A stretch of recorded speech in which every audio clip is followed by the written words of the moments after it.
KMU8 News.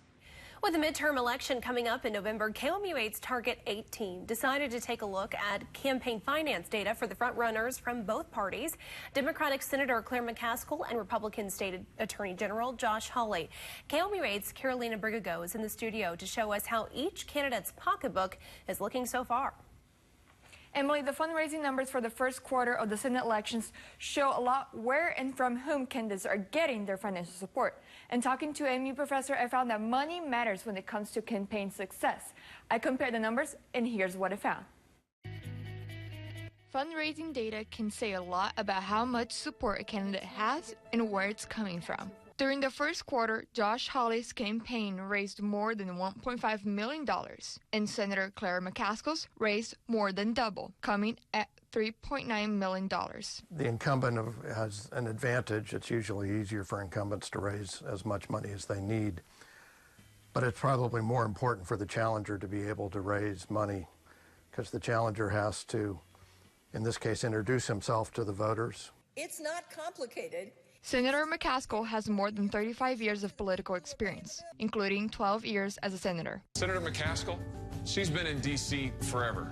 While this is the first time Attorney General Josh Hawley is running for Senate.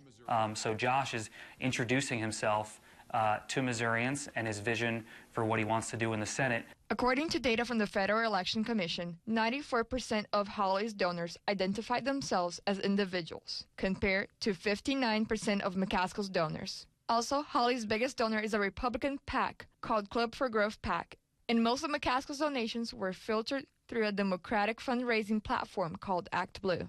The same data also showed from which state most of their donations come from. In terms of number of individual donations, most of Hawley's donations were from Missouri, and most of McCaskill's from Massachusetts. But where the money comes from might not make much difference, says Squire.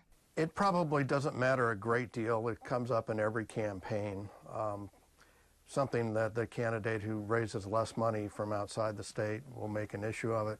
Now, it's up to the public to decide. I think there is example after example about Senator McCaskill being a good senator for California, New York, or D.C., but not for the state of Missouri. A spokesperson's statement on the fundraising report sent out by McCaskill's campaign said, "The incredible grassroots momentum behind Claire's campaign is proof that Missourians know Claire is a senator who will always put them first." I made several attempts to contact Senator McCaskill's office over a period of weeks for an on-camera interview, but got no answer. The next fundraising quarter ends in July, but for now, if you go to KMU.com, you can find a more detailed comparison breakdown. In studio, Carolina Brigago, KMU8 News.